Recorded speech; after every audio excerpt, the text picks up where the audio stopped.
دہشت گردوں سے زیادہ خطرناک ہے کہ انہوں نے سیاسی جماعت کا نقاب اپنے چہرے پہ چڑھایا ہوا ہے. اچھا یہ تو میں سمجھتا ہوں کہ this was more of an overstatement on part of Maryam Nawaz, جس میں وہ عمران خان کو دہشت گرد کہہ رہی ہیں، دہشت گرد سے تشبیہ دے رہی ہیں. میں نہیں سمجھتا عمران خان صاحب دہشت گرد ہیں یا دہشت گردی سے تشبیہ دینا مناسب ہے. ہاں یہ ضرور ہے کہ آپ یہ تنقید کر سکتے ہیں کہ اگر اس مارچ میں کچھ ایسے عوامل موجود تھے جو کہ اسلحے سے لیس تھے تو خدا نہ خواستہ کسی نہ کسی انسیڈنٹ کا یا پھر کسی نہ کسی سانے کا امکان موجود تھا. بہرحال یہ ان کا اپنا اوپینین ہے. ایٹ دا سیم ٹائم میں آپ کو یہ بتاؤں کہ عمران خان صاحب کا یہ جو بیان تھا کہ ہمارے اپنے مارچ میں کچھ لوگ اسلحے سے لیس تھے، پلس محمود خان کا یہ دھمکی آمیز بیان کہ میں چڑھائی کروں گا اپنی فورس لے کر KPK کی، وفاقی حکومت نے فیصلہ کیا ہے کہ اس پر کارروائی ہوگی. 5 رکنی کمیٹی بنائی گئی ہے جس کے سربراہ رانا ثناءاللہ وفاقی وزیر داخلہ ہیں. آئندہ لائے عمل اس حوالے سے طے کریں گے. عطا تارڑ جو کہ پنجاب میں مشیر داخلہ ہیں، انہوں نے کیا کہا یہ بھی سنیں. ہم جانتے ہیں کہ آپ جب دوبارہ لانگ مارچ کے لیے آئیں گے اپنے لاہو لشکر کے ساتھ تو آپ چاہیں گے کہ اس دفعہ امن و امان زیادہ خراب ہو. وزیر اعلیٰ نے اس بارے میں اپنی واضح پالیسی دے دی ہے. آپ دوبارہ آئیں گے، ہم آپ کو دوبارہ روکیں گے، آپ کو روکیں گے بھی، اور جہاں جہاں آپ کے لوگ قانون کو ہاتھ میں لیں گے ان کے خلاف بھرپور کارروائی ہوگی.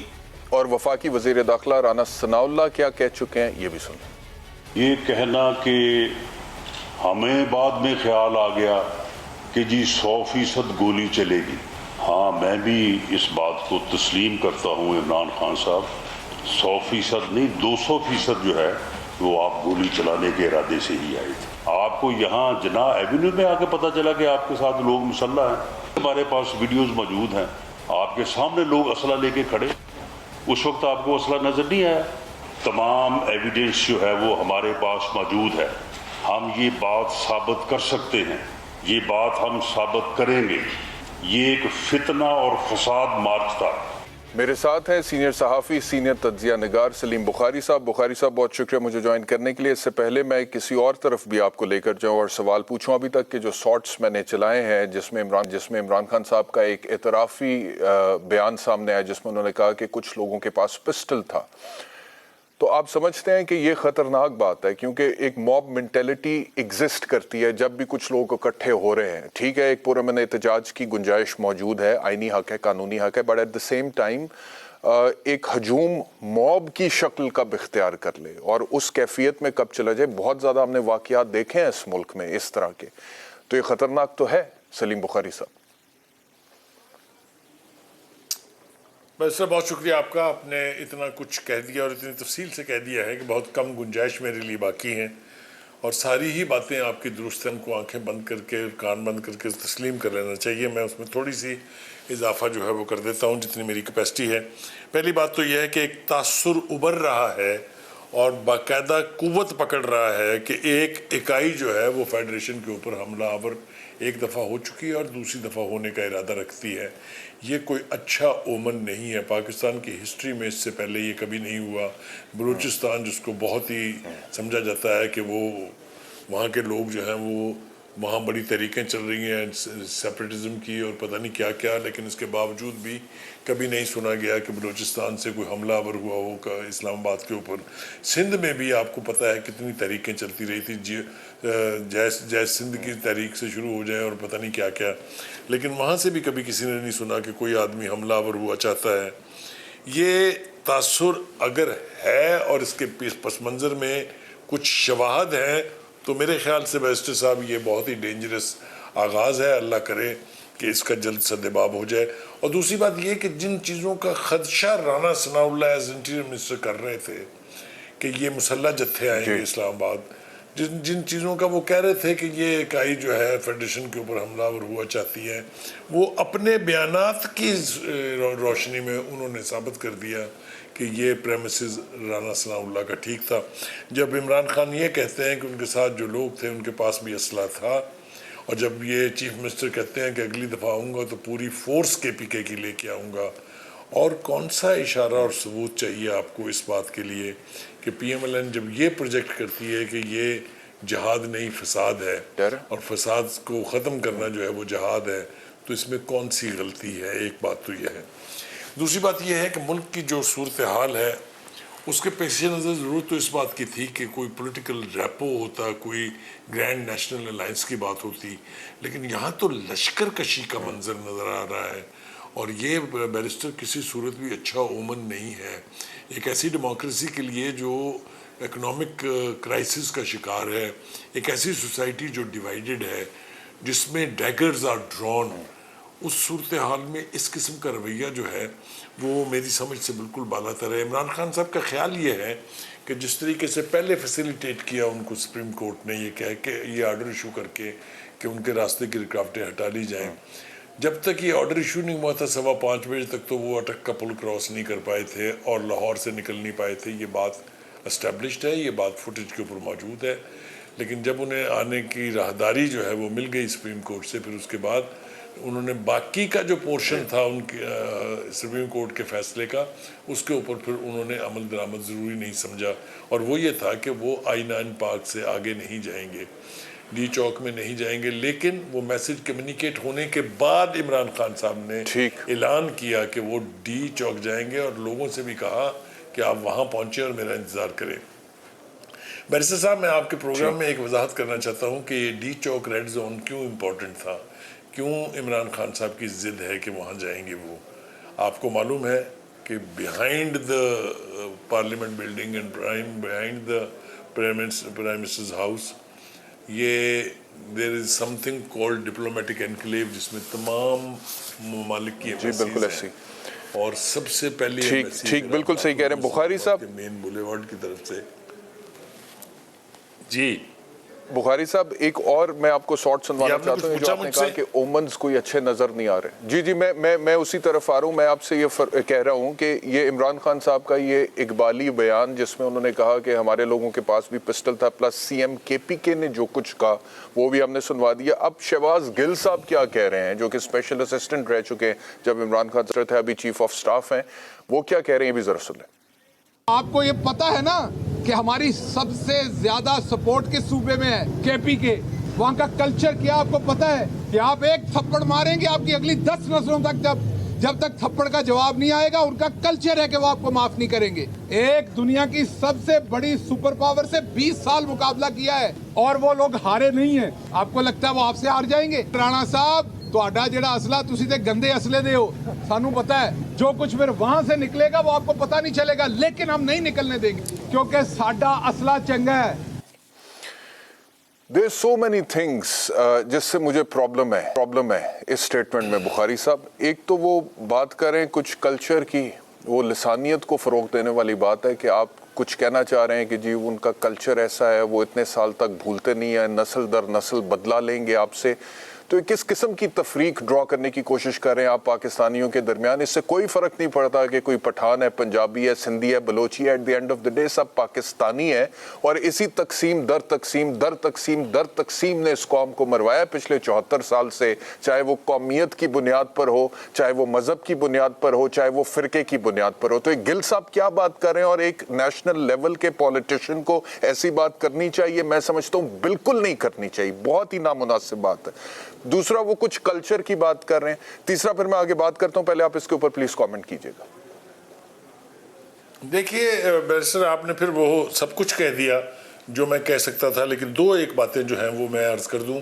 پہلی بات تو یہ کہ اس کے اس بیان کے اوپر سب سے سٹرونگ ریاکشن اسی صوبے سے آیا ہے, اور انہوں نے جو کچھ کہا ہے میرے خیال سے شرمسار ہونا چاہیے, اپولوجائز کرنا چاہیے, ان کو قوم سے معافی مانگنی چاہیے. انہوں نے کہا ہمارا کلچر بالکل یہ نہیں ہے کہ اگر آپ تھپڑ ماریں تو ہم گولیاں چلا دیں گے, ہم مہمانوں کی قدر کرنے والے لوگ ہیں. بہت مختلف لیولز کے اوپر ان کے اس بیان کو KPK کے لوگوں نے جو ہے وہ یعنی اس کی مذمت کی ہے.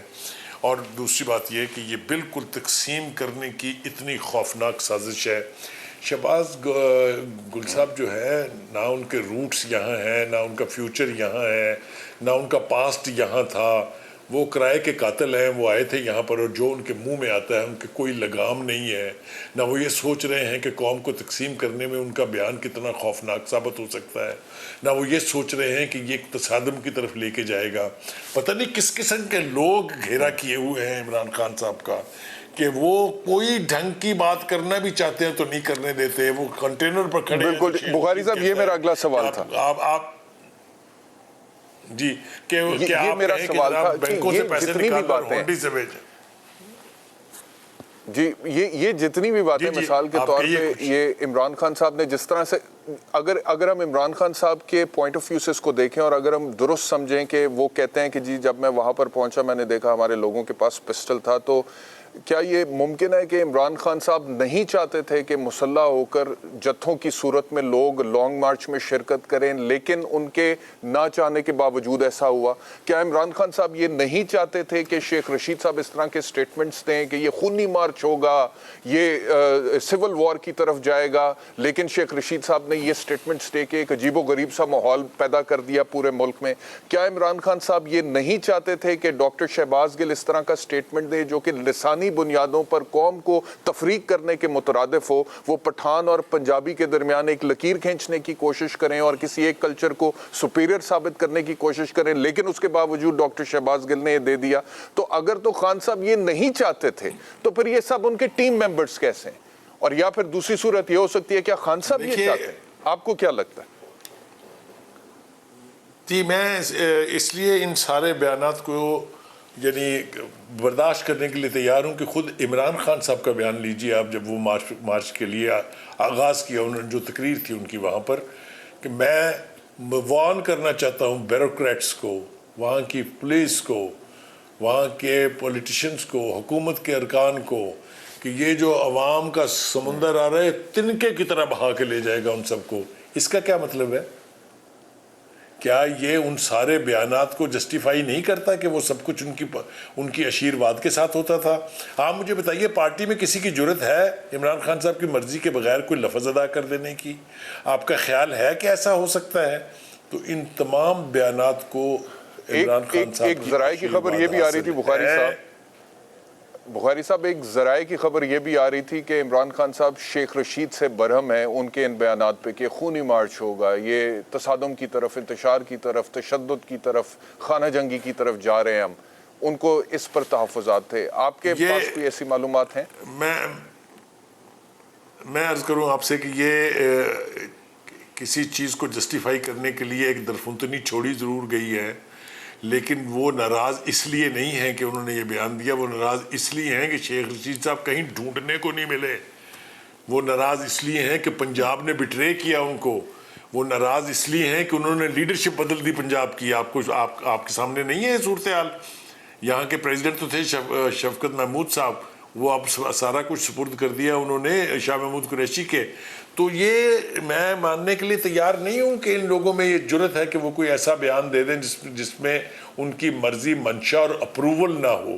یہ نہیں ہو سکتا, پی ٹی آئی میں نہیں ہو سکتا, اور اسی طرح کسی بھی پارٹی میں نہیں ہو سکتا. کچھ ممبرز کے خلاف بھی ایکشن لینے کا فیصلہ کیا پاکستان تحریک انصاف کے چیئرمین نے. وہ کہتے ہیں کہ ٹھنڈے کمروں میں بیٹھے ہیں لانگ مارچ والے دن.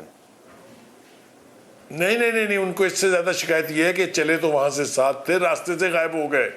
اور وہ ایک طویل لسٹ ہے, کم لوگ نہیں ہیں اس میں, ایم پی ایز ہیں, اس میں ایم این ایز ہیں, اس میں وزراء ہیں.